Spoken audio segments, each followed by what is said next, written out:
Telangana assembly ఎన్నికలకు కొన్ని రోజుల ముందు రాష్ట్ర పార్టీ అధ్యక్షుడిగా ఉన్న బండి సంజయ్ను అధిష్టానం మార్చేసింది. ఆ బాధ్యతలను కేంద్ర మంత్రి కిషన్ రెడ్డికి అప్పగించింది. అప్పట్లో బండి సంజయ్ మీద ఈటెల రాజేందర్, రఘునందన్ రావు, ధర్మపురి అరవింద్ కలిసి అధిష్టానానికి కంప్లైంట్ చేశారన్న వార్తలు వచ్చాయి. కిషన్ రెడ్డి ఆధ్వర్యంలో అసెంబ్లీ ఎన్నికలకు వెళ్లింది బీజేపీ. కానీ ఆ పార్టీకి 8 సీట్లే దక్కాయి.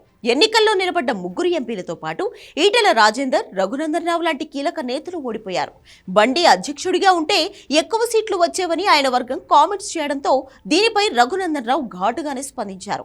ఆయనే గెలవలేదు, ఆయన ఎంపీ నియోజకవర్గంలోనూ ఎవరూ గెలవలేదు, ఇక రాష్ట్రంలో ఎలా గెలిపిస్తాడు అని సంజయ్పై విమర్శలు గుప్పించారు. సోషల్ మీడియాలో బీజేపీ నాయకులకు ఈ మధ్య ఫ్యాన్స్ పెరిగిపోయారు. ఫ్యాన్స్ పేరుతో ఒకరిపై మరొకరు తిట్టిపోసుకుంటున్నారు. బండి, ఈటెల కిషన్ రెడ్డిని తిడుతూనో పొగుడుతూనో పోస్టులు పెడుతున్నారు. దాంతో ఇంటి రచ్చ వీధికెక్కినట్లుగా ఉంది కమలం పార్టీ పరిస్థితి. ఈటెల రాజేందర్ మాత్రం తన పేరుతో, తన ఫ్యాన్స్ పేరుతో వచ్చే మెసేజ్లకు ఏవి నమ్మొద్దని విజ్ఞప్తి చేశారు. అవన్నీ ఫేక్ అని ప్రకటన చేశారు. అయినా ఫ్లో మాత్రం తగ్గలేదు.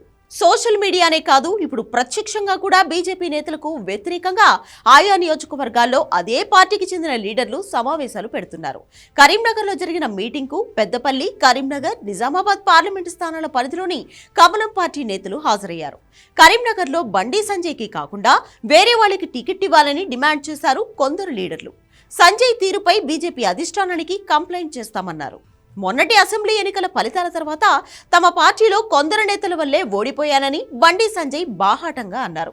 అందుకే ఆయనపై అసంతృప్తి ఉన్న నేతలంతా ఈ మీటింగ్లో పాల్గొన్నారు.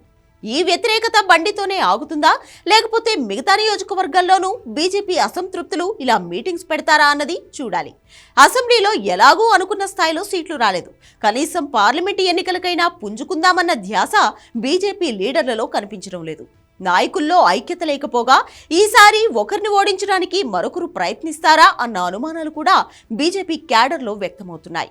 తెలంగాణలో అధికారంలోకి వస్తోందని కలలుగన్న ఆ పార్టీ అధిష్టానం సార్వత్రిక ఎన్నికల నాటికన్నా వాళ్లందరినీ గాడిలో పెడుతుందా అన్నది చూడాలి. లేకపోతే మాత్రం బీజేపీకి మరోసారి ఘోర పరాభవం తప్పేలా లేదు.